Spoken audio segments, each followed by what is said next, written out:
கருங்காலி வைரம் பாய்ந்த மரம். சித்தர்கள் உலகத்தினை ஆட்டுவிக்கின்ற அலமேலு மங்கா தெய்வம் அருளியதையும் மாமகரிஷி ஈஸ்வரப்பட்டர் அருளியதையும் தங்களுக்கு தருவதில் பெருமகிழ்ச்சி அடைகின்றோம்.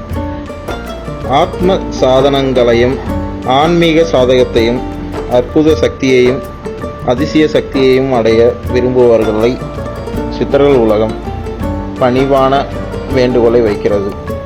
கருங்காலி அகப்பை 100 தேவைப்படுகிறது. கருங்காலி அகப்பையினால் உணவினை கிளறி விட்டு சாப்பிடும் போதும் உணவில் கருமை நிறம் படரும். அந்த கருமை நிறம் மனிதருக்கு நரை, திரை, மூக்கு 3ஐயும் அகற்றும். உடலுக்கு வாசனையை தரும். சித்தர்களும் கருங்காலி அகப்பையை பயன்படுத்தி உணவு உண்டு கஞ்சமலை சித்தர் வாழ்ந்து வந்துள்ளார்கள். எனவே நீங்கள் கருங்காலியினால் ஆன அகப்பையை பயன்படுத்தி உணவு உண்பதால் உங்களது இளமை திரும்பிக் கொண்டே இருக்கும்.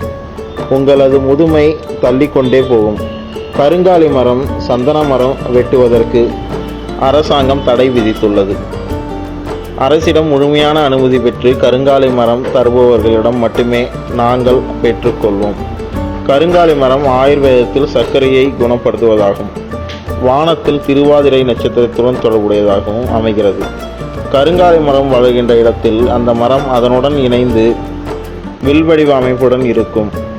மேலும் ஆலயங்களில் உள்ள கோபுர கரசங்களிலே இந்த கருங்காலி மரம் இடம் பெற்றிருக்கும். இந்த கும்பத்தில் உள்ள கருங்காலி மரம்தான் கோயில்களில் சிலைகளில் அது கிருஷ்ணராகவோ முருகராகவோ அம்மனாகவோ உயிர் சக்தியாகவும் அவர்களுக்கும் வான் சக்திக்கும் இடையே மிகப்பெரிய பாலமாக செயல்படக்கூடியது. கருங்காலி மரம் இல்லாமல் பூமியில் எந்த ஆலயமும் சக்தியை பெற முடியாது. ஆகவே இந்த கருங்காலி மரத்தை குச்சியாகவோ கம்பாகவோ கரண்டியாகவோ கிண்ணமாகவோ செய்து அதில் கிளறிய உணவை நாம் சாப்பிடும்போது நமக்கு இளமை நீடித்து இருக்கும்.